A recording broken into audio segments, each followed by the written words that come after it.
थे पहलगाम आतंकी हमले को लेकर उन्हों की तरफ से भी ट्वीट आ गया है। असदुद्दीन ओवैसी की तरफ से कहा गया है, मैं हमारी रक्षा सेनाओं द्वारा पाकिस्तान में आतंकवादी ठिकानों पर किए गए लक्षित हमलों का स्वागत करता हूं।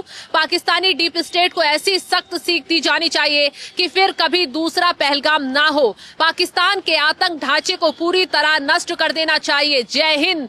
तो असदुद्दीन ओवैसी ही नहीं, अजय राय जो राफेल का मजाक उड़ा रहे थे, उन्होंने भी अब सरकार की तारीफ की है और इस पूरे ऑपरेशन को लेकर जय हिंद कहा है और तमाम नेताओं की तरफ से इस सफल ऑपरेशन की तारीफ की जा रही है। फिलहाल जिस तरीके से पाकिस्तान में इस वक्त तबाही का माहौल देखने को मिल रहा है, उस पर आपका क्या है कहना? कमेंट कर अपनी राय जरूर बताएं। तमाम खबरों की अपडेट न्यूज में आपके साथ शबनम।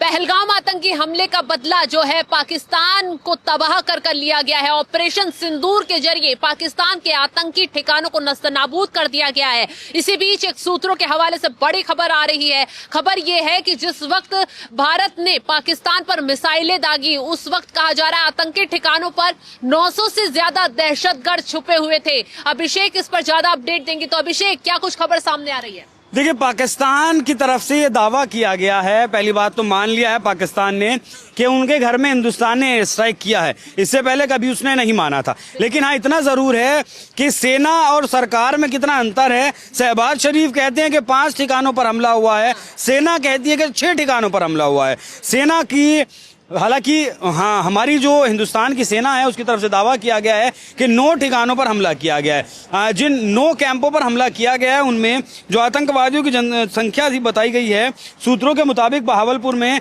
250 से ज्यादा आतंकी मौजूद थे, मुरीदके में 120 से ज्यादा आतंकी मौजूद थे, मुजफ्फराबाद में 110 से 150 आतंकी मौजूद थे, कोटली में 75 से 100 मौजूद थे, सियालकोट में 100 से 125 मौजूद थे, गुलपुर में 75 से 80 तक मौजूद थे, बिम्बर में 60 से लेकर 80 तक थे और चक अमरू में 70 से लेकर 100 आतंकी मौजूद थे।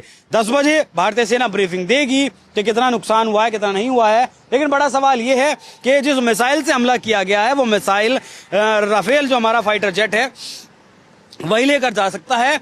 अब कितने राफेल गए थे? 4 गए थे, 5 गए थे, 6 गए थे, 10 गए थे, कितने राफेल गए थे, कितनों ने हमला किया है, किस तरीके से जब पाकिस्तान पूरा सोया हुआ था उस वक्त। और हाँ, एक बड़ी बात ये भी है कि हमने LOC क्रॉस नहीं की इस बार। हमारा जो हमला था वो इतना सटीक था, आकाश मिसाइल का उसमें जो सिस्टम है वो अंदर तक, बंकर तक घुसकर मार देती है। इतना जबरदस्त उसमें सिस्टम लगा है और LOC से पहले ही वो दाग दी गई। ये जो बहावलपुर है तो 100 किलोमीटर अंदर पड़ता है। 100 किलोमीटर यहाँ जैश मोहम्मद का मुख्यालय है, उस मुख्यालय को ठिकाना बनाया गया। तो उम्मीद ऐसी है शबनम कि जितने आतंकवादी पाकिस्तान में पल रहे थे वो सारे इस हमले में ठिकाने लगा दिए गए हैं। जो छोटा मोटा चिल्लर बचा हुआ होगा वो अलग है। दूसरे एक अपडेट अगर आपको दूं तो खबर ये भी है कि एक F-16 और एक JF-17 पाकिस्तान के फाइटर जेट मार गिराए हैं। क्योंकि जैसे ही हमला हुआ तो पाकिस्तान के जो फाइटर जेट थे तैयार तो थे ही, सभी LOC पर तैयार हैं, वो वापस रिएक्शन करने के लिए आए, हमला करने के लिए आए। तो हमारा जो डिफेंस सिस्टम है उसने उन्हें मार गिराया गया। हालांकि पाकिस्तान की तरफ से पहले दावा किया गया कि हमने हिंदुस्तान की सेना के कुछ जवान बंदी बना लिए हैं।